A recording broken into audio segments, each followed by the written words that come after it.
Why do we get leg cramps? In today's video, I'm gonna cover the causes of leg cramps and how to stop them from happening. I'll also be sharing the #1 most effective thing to do to prevent them from reoccurring. So let's get into it.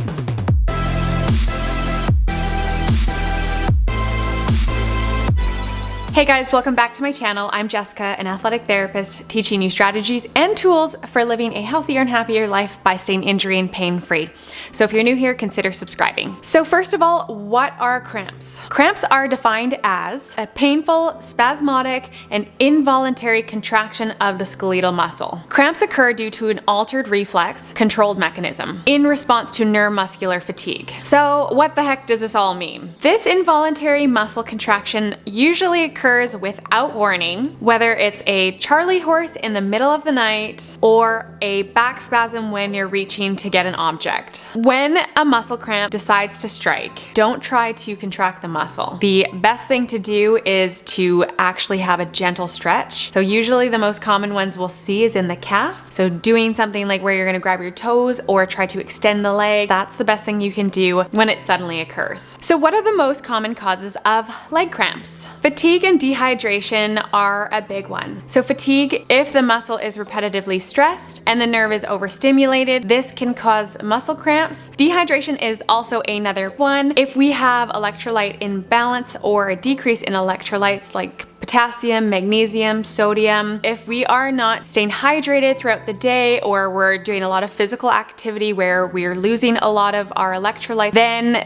we need to replenish them. So one of the things that I actually love to use, because I'm not a big fan of sugary sports drinks anymore, I love to use this Nuns. See it?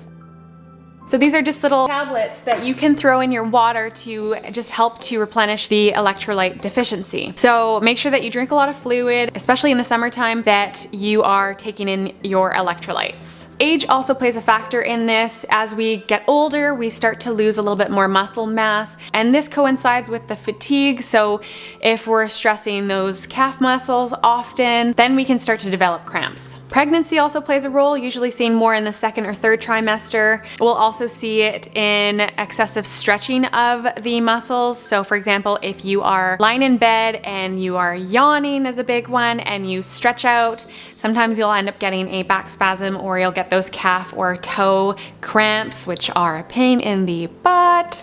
And you want to just gently stretch those out when they occur. But just watch those ones when you're overstretching. That's just putting a little bit too much tension on the nerves and it'll cause the muscle to contract. Overuse and repetitive stress. So this is seen more often in kids or adolescents playing sports. So if there's repetitive stress placed on, say, the calves, jumping activities like volleyball, basketball, or running. So for this, it's just making sure that you are also getting your downtime, you're resting. A lot of times I hear kids now, they're playing multiple sports and they've got sports almost every single day, maybe 2 times a day. So just making sure that they're not overdoing it, that's really important. So that's another one. So medications is another one.